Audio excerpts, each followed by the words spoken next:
ఇన్ని సినిమాలకు మీరు డైలాగ్ రైటర్గా వర్క్ చేశారు, స్క్రీన్ ప్లే ఇచ్చారు కదా.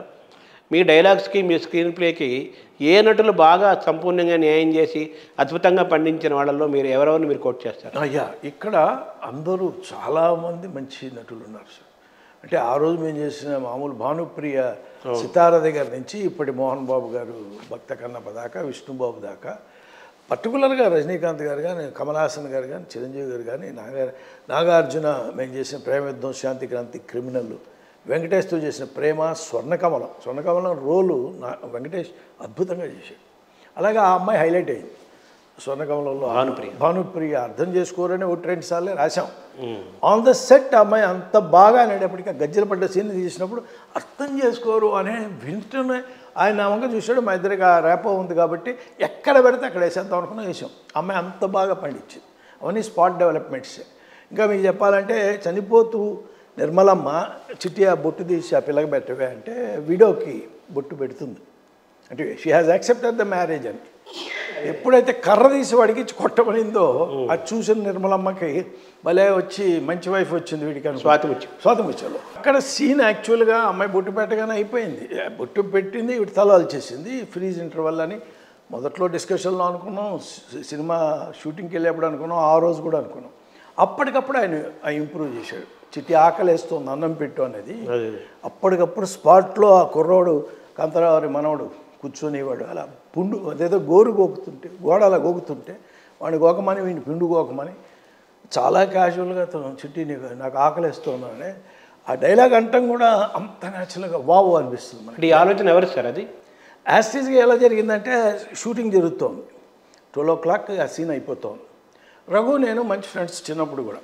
ఎంవి రఘు ఆ కెమెరామెన్ అతనే. అవును సాయి దీని తర్వాత జంజాల కూడా వాళ్ళిద్దరు ఫ్రెండ్స్ కదా, బాగా ఫ్రెండ్స్. జంజాల బ్రేక్ రావడానికి అతను కారకుడు. ఎప్పుడైతే మేము ఆ సీన్ వస్తుందో అన్నాడు, ఇది అయిపోగానే ఇంకా బ్రేక్ అయ్యాక వాళ్ళు ఏంటి ఒక 12ంటికే బ్రేక్ ఇవ్వాల్సి వస్తుందేమో అంటున్నాడు.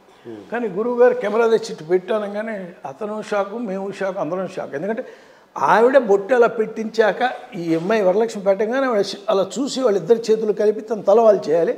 ఫ్రీజ్ ఇంటర్వెల్ సీను తర్వాత ఎక్కడో షిఫ్ట్ అవుతాం. అలాంటిది ఆయన రఘు కెమెరా ఇక్కడ పెట్టాడు. ఏదో కమల్ హాసన్ ఫోర్గ్రౌండ్లో ఉండేటట్టు నువ్వు కాలు ఇలా అనుకో అని, ఒరే రారా అని మేకప్ మ్యాన్తో అక్కడ పుండు చేయమని, నువ్వు గోకుతున్నట్టు, ఒరే ఇందాక గోకే కూడా అట్లా గోకని వాడు గోకడం చూసి ఈయనకి థాట్ వచ్చింది అప్పుడు అన్నట్టు మాకు అప్పుడు అర్థమైంది. వాడు అలా గోకుతున్నాడు, వీడు ఇలా గోక్కుంటున్నాడు. ఇక్కడ ఏదైనా చెప్తే బాగున్నాయా నా వైపు చూశాడు. మా అందరికీ ఆకలేస్తుంది. విశ్వనాథ్ గారు అన్నారా? విశ్వనాథ్ గారు ఇక్కడ ఏదైనా చెప్తే బాగుంటుంది అని అన్నాడు నాతో. ఆకలేస్తుంది అన్న, అందరు గొల్లుమన్నారు. మీరన్నారా అది ఆకలి? అప్పటికప్పుడు అన్న ఏదో ఎట్లాంటివి చాలా మామూలుగా నేస్తుంటారు. ఆకలిస్తుంది అనొచ్చా అన్న, ఆకలిస్తుంది అందరు గొల్లుమన్నారు. ఎందుకు అవుతున్నారు అన్నాడు.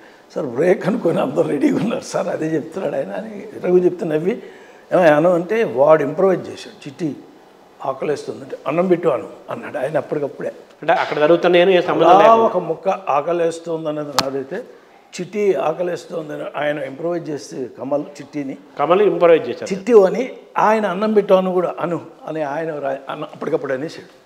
ఆ ముగ్గురం కలిసి అన్న ముక్క చిట్టి ఆకలేస్తుంది అన్నం పెట్టని ఎంత న్యాచురల్గా అంటాడంటే అంత గొప్పగా అన్నాడు.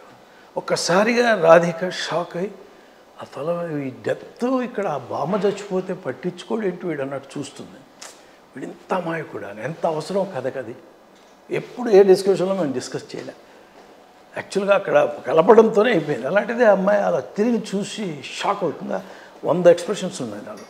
అమ్మాయిని చూడమంటే వెరీ గుడ్ ఆర్టిస్ట్ కదా రాధిక, అద్భుతంగా చూసింది. చూస్తున్నప్పుడు అటు వాడు గోడ గోకడం, ఇటు వీడి పొండు గోకడం, ఇద్దరు ఒకటే అన్నట్టు చూస్తే కట్ చేస్తే ట్రైన్ వెళ్ళిపోతూ ఉంటుంది. ఇటేపు వాడు కొడుకు పడుకొని ఉంటాడు, ఇటు వీడు పడుకొని ఉంటాడు. అమ్మాయి ఆలోచిస్తూ ఉంటుంది. ఫ్రీజ్ ఇంటర్వెల్ కొన్ని లాజిక్స్ వదిలి పారదొప్పుతాడు. ఇంత ఆస్తి, ఇంత అసలు వాళ్ళు యాక్చువల్గా అక్కడ వాళ్ళకి గానుగ ఉంది కదా, పెద్ద ఇల్లు ఉంది, వదిలిపోవాల్సిన అవసరమే లేదు. అవన్నీ నథింగ్. కథ నెక్స్ట్ అక్కడ షిఫ్ట్ అయితే అవుతుంది, తర్వాత చూసుకుందామని మ్యాజిక్కి వెళ్ళిపోతాడు. అంటే ఇప్పుడు ఒక సీన్ జరుగుతున్నప్పుడు కెమెరామెన్ కానీ, డైరెక్టర్ కానీ, స్క్రీన్ ప్లే రైటర్ కానీ, లేకపోతే తోటి ఆర్టిస్టులు కానీ, అసిస్టెంట్లు కానీ ఎవరైనా సరే కంప్లీట్గా ఆ సీన్ని చాలా ఏకాగ్రతగా చూస్తూ ఉండటము, తర్వాత దాన్ని ఇంకేమైనా ఇంప్రవైజ్ చేసి ఇంకో మంచిది ఏదైనా అప్డేట్ చేయొచ్చా, అప్లిఫ్ట్ చేయొచ్చా అని ఆలోచించటము, ఇవన్నీ ఉండటం వల్ల ఇలాంటి జరుగుతుంటాయి. Very healthy unit, as you said, it's a very healthy habit. అదే చేసేవాడు కనుక ప్యాషన్తో ఎనర్జీతో ఉంటే చుట్టుపక్కల సైన్యం కూడా దానికి తగ్గట్టు ఆలోచిస్తుంది. టీం వర్క్ అంతేగా మొత్తం. అంటే ఇందులో ఫస్ట్ ఆలోచన మీకు వచ్చింది, అవును, వెంటనే విశ్వనాథ్ గారికి నచ్చింది. దాన్ని అద్భుతంగా కమల్ హాసన్ ఇంకా ఇంప్రవైజ్ చేసి ఆయన యాక్ట్ చేశాడు. దాని ఫినిషింగ్ టచ్ ఆయన విష్ణు గారు. ఆకలేస్తూ అన్నం పెట్టు అన్నది ఆయన యాడ్ చేసింది. ఆయన యాడ్ చేశారు, విశ్వనాథ్ గారు యాడ్ చేశారు. కుట్టి ఆకలేస్తుంది అన్నం పెట్టు అంటాడు, ఏమీ తెలియడు. ఒకసారిగా అమ్మాయి ఇచ్చే ఎక్స్ప్రెషన్కి అది బేస్ అయింది. ఆ డైలాగ్ పడపోతే అక్కడ రాదు అది. అంతే. కమల్ హాసన్ తాలూకు ఆ సినిమాలోని అతని యొక్క హైట్స్ ఆఫ్ అమాయకత్వం హైయెస్ట్గా అక్కడ పీక్స్కి కరెక్ట్, పీక్స్కి అది ఆ క్యారెక్టర్ వదల్లా. ఎవడైతే తాళి కట్టి అమ్మాయిని తెచ్చాడో ఇక్కడికి, ఎవరైతే అమ్మాయికి అర్నిస్తే కొట్టాడో, బొట్టు పెట్టిస్తుంటే కూడా బెల్లం అయినట్టు చేయగలిపినా కూడా తీసుకున్నాడో, వాడు చాలా క్యాజువల్గా తన క్యారెక్టర్లోనే ఉన్నాడు అని చెప్పాలి ఆయన. అందుకు